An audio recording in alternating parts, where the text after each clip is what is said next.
Saan ka galing?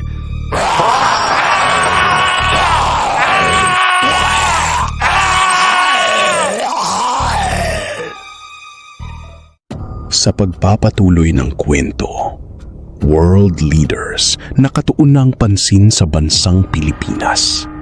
Binigyang babala at pinaghahanda na ang kanilang mamamayan sakaling magkaroon ng worldwide spread ng zombie virus. Iminungkahi na rin nila ang travel ban dito sa Pinas. Samantala, bayan ng San Manuel Tarlac bumagsak na sa kamay ng mga zombies. Region 1, natataranta at labis na ang pagkatakot. Ilang minuto na lang ang binibilang bago kumalat sa lalawigan ng Pangasinan. At ang bayan ng Rosales ang unang tatamaan nito.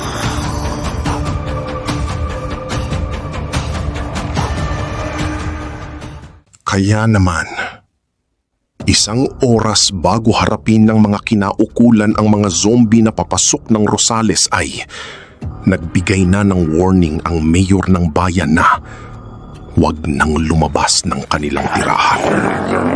Bagamat talagang hindi na ito kayang pigilan pa, gagawin pa rin nila ang lahat ng kanilang makakaya para mapabagal man lang ang pagkalat nito.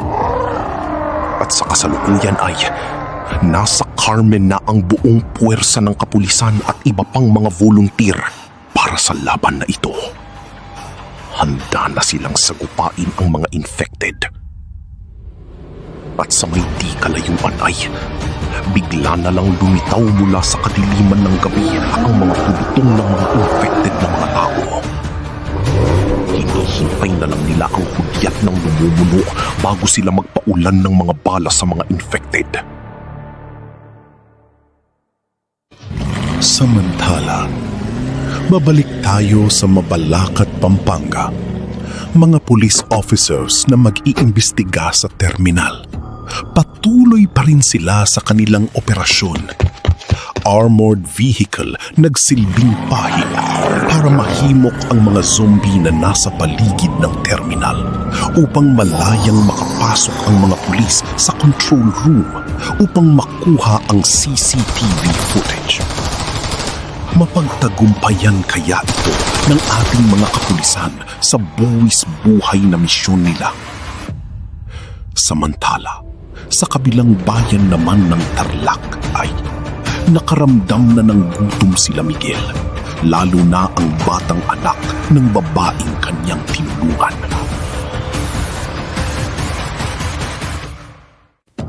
Bagamat napakadelikadong lumabas sa ngayon, dahil marami na rin sa lugar nila ang mga taong infected, ay napilitan pa rin si Miguel na lumabas para makahanap ng makakain. Pero sa ngayon, wala pa siyang ideya kung saan ang lokasyon ng pwedeng makuhanan ito. Sinubukan niyang libutin ang lugar na malapit lang sa hideout nila at naging maingat siya sa kanyang kinikilos para hindi siya mapansin ng mga zombie. Hanggang sa nakahanap na nga siya ng papasuking tindahan. Pero bago niya ito gawin ay pinakiramdaman niya muna ang paligid. At dahil sa medyo malayo naman ang mga infected sa lokasyon ni Miguel at ng tindahan, ay agad na siyang pumasok dito. At nagsimula na siyang kumuha ng mga pagkain at iba pang mga pwede nilang mapakinabangan. Bawat minuto ay mahalaga. Bawat kilos ay may kaakibat na kaba. At bawat maliit na pagkakamali ay may buhay na mawawala. At nang makalikom na si Miguel ng sapat na pangangailangan nila, ay handa na sana niyang lisanin ang lugar. Nang may bigla na lamang pumasok na 2 tao na hinahabol ng mga zombie. Mabuti na lang at may nakita siyang baseball bat. Kaya kaagad niya itong pinulot at nagmadali na siyang lumabas ng tindahan. Ngunit nasundan pala siya ng mga infected nung makita siya na papalabas ng convenience store. Kaya naman, napatakbo na lang si Miguel.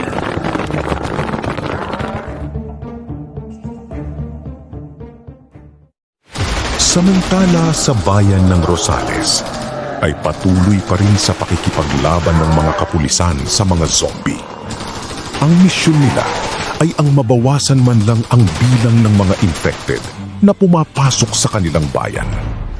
Tanging alingaw-ngaw ng mga putok ng mga baril ang tanging maririnig sa lansangan. Hindi na mabilang ang mga bangkay at mga basyo ng bala na nagkalat sa kalsada. Pero ganun pa man, ay napapaatras pa rin ang puwersa ng kapulisan dahil sa dami ng mga infected na sumusugod sa kanila. Samantala, patuloy pa rin sa pagtakbo si Miguel para matakasan ang mga infected na humahabol sa kanya. At napilitan na rin siyang umakyat sa hagdanan nung makasalubong pa niya ang mga zombie nung lumiko siya sa may kanto.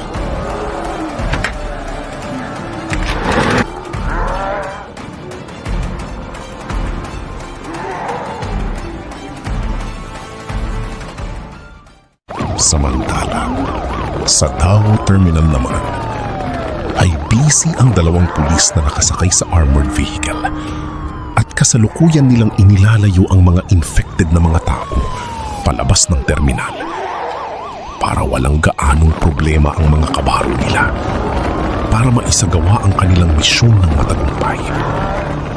At dahil nga sa diskarte nila, ay hindi gaanong nahirapan sa pagpasok ang mga pulis. At konting minuto lang, ay nakuha na nila ang main objective nila. Yun ay ang magkaroon ng kopya ng CCTV footage. At naipadala na rin nila ito gamit ang internet.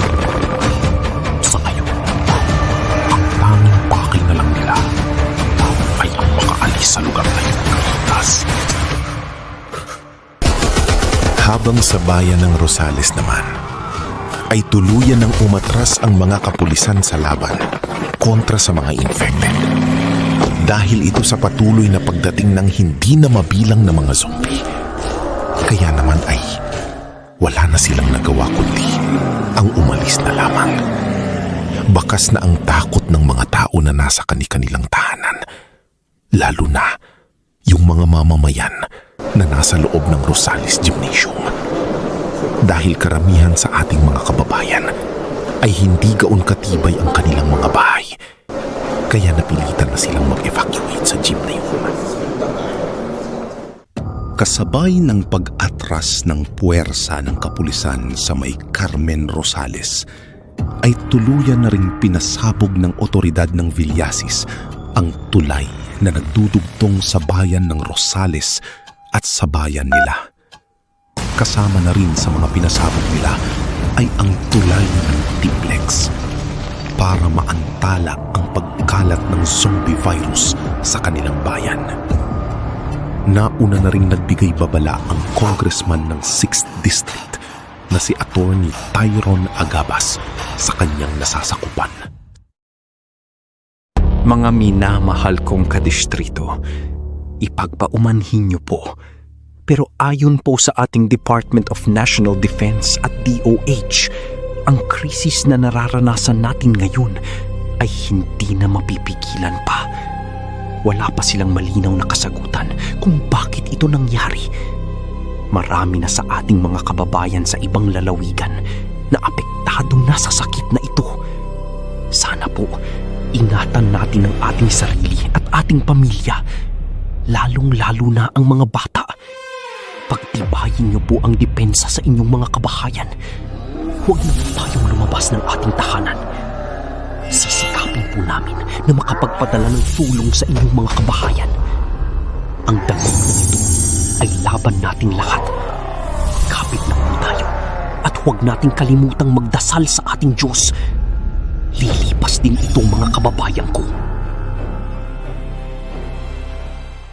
Samantala, sa lugar naman na kung saan naiwan ang mag-ina dahil lumabas si Miguel para maghanap ng pagkain, ay may bigla na lang kumagabog sa loob ng pinagtataguan nila. Labis silang natakot sa kanilang narinig, kaya naman ay agad silang napatayo. Pagtingin nila sa bahagi ng madilim na sulok, ay tila ba may yabag ng paa na naglalakad papunta sa kinaroroonan nila. At dahil dito ay lalo silang kinabahan. Sino kaya ang naglalakad na ito? Abangan natin sa susunod na yugto.